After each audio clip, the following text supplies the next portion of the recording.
Pertanyaan saya kepada Pak Menteri, Anda sebagai Menteri Pendidikan yang punya guru, tenaga honorer yang kita tahu bahwa NTT itu sangat membutuhkan tenaga guru. Persoalannya Pak Menteri kok diam aja ya? Minta maaf Pak Menteri. Kalau menurut saya Anda hanya diam, Anda hanya sibuk urusan secara nasional. Lihat dong ke daerah.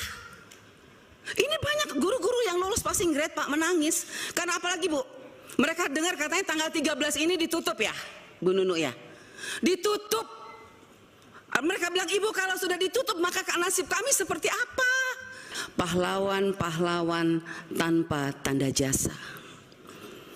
Guru-guru honorer yang sudah mengabdi belasan tahun di daerah-daerah terpencil, yang sampai hari ini masih menangis karena mereka tidak pernah merasakan keadilan dari pemerintah.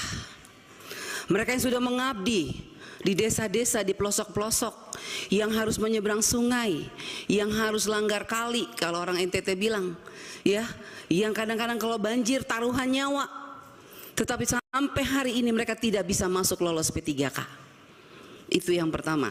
Saya minta perhatian Pak Menteri dan seluruh jajaran untuk guru-guru yang ada di pedalaman, yang sudah mengabdi belasan tahun Pak, bukan 1-2. Saya ingin mengingatkan bahwa pahlawan-pahlawan tanpa tanda jasa yang ada di pedalaman-pedalaman itu sampai hari ini menuntut keadilan sosial bagi seluruh rakyat Indonesia, sila kelima Pancasila. Kenapa tidak pernah diberikan kepada mereka? Bukti, ada guru-guru yang baru 1 tahun 2 tahun mengajar lolos P3K. Mereka yang sudah belasan tahun tidak pernah lolos dengan berbagai macam alasan. Oleh sebab itu saya minta Pak Menteri, mari kita coba ingat ini.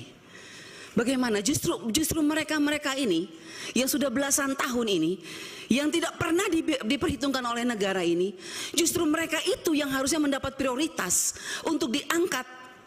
Apapun alasannya, kalau menurut saya mereka sudah tidak pantas lagi diukur dengan apapun karena terlalu mulia hati mereka Pak. Mereka tidak pernah berhitung-hitung dengan gaji. Tapi ketika ada P3K yang ditawarkan oleh pemerintah 1 juta, kenapa sampai hari ini mereka tidak pernah lolos? Sangat menyedihkan Pak Menteri. Yang kedua, seperti kami daerah 3T, bahkan semua daerah 3T, khususnya NTT, kami ini kenyataannya tuh Pak, betul-betul kekurangan guru. Kurang guru kami. Tetapi kami kenapa dibatasi? Kenapa banyak sekali yang tidak lolos? Ada formasi dari kepala daerah, tapi yang datang, saya sudah kemarin reses ke beberapa kabupaten, kepala daerah mengatakan kami mintanya lain, formasinya lain, diberikan oleh pusat lain Bu Anita. Contoh, di Timur Tengah Selatan, banyak sekali mayoritas kami Kristen Pak. Formasinya guru Kristen. Tapi yang dikasih guru agama Islam. Akhirnya guru itu tidak diberi jam pelajaran, 0 pelajaran, tidak dibayar. Tetapi dana daunya sudah dihitung masuk ke APBD. Akhirnya anggaran itu saya tanya, dipakai untuk apa Pak Bupati? Ya begitulah Bu Anita. Nah ini makanya saya minta Inspektorat Jenderal, Pak Menteri tolong Ibu, mana Ibu? Inspektorat Jenderal mana Ibu? Ini kita tolong lihat deh ya. Ini ada beberapa daerah yang dana daunya sudah ditransfer.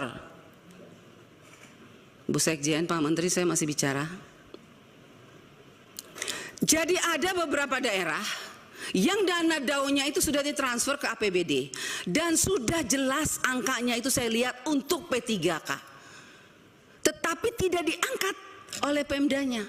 Formasinya ditutup sampai hari ini. Contoh, di Kabupaten Kupang, Nusa Tenggara Timur. Kota Kupang di Nusa Tenggara Timur Pak, Kota Kupang ibu kota provinsi saja 400 tenaga P3K yang kategori 1 itu, yang P1 itu 2021 Pak, sampai hari ini sudah terima SK tapi tidak diangkat. Saya mau tanya Pak, ini mana Ibu Nunu?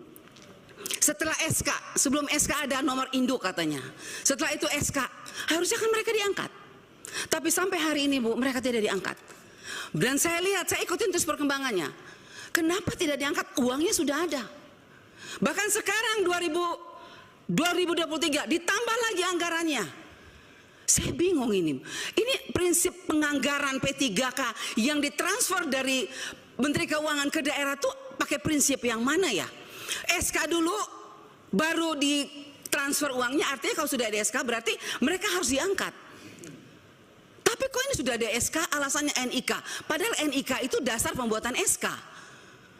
Ini pemerintah daerah bolak-balik. Ini saya minta tolong nanti Ibu Inspektur Jenderal, kita apabila perlu Pak Menteri dan Bu Nunu, kalau tadi saya senang sekali Bu Nunu bilang ada kenaikan 42% setelah rakor.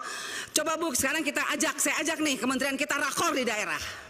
Ya, jadi jangan hanya kementerian rakor dengan para bupati, gubernur di daerah selesai. Guru-guru honorer tidak tahu di bawah. Saya mengajak Pak, mari Bapak Ibu yang ngurusin P3K, kita rakor di daerah. Dudukan kami anggota DPR RI dengan bupati dan gubernur dan panitia seleksi nasional. Kita pengen tahu sebetulnya persoalannya di mana. Orang anggarannya ada, tapi kenapa pemerintah daerah tidak mau angkat? Alasannya apa? Dana DAU kurang. Setelah kita lihat DAU-nya nggak kurang, berlebihan malah. Nah ini persoalan. Jadi saya minta ini Bu, contoh ya, Kota Kupang, Kabupaten Kupang, kita segera turun, kita lihat.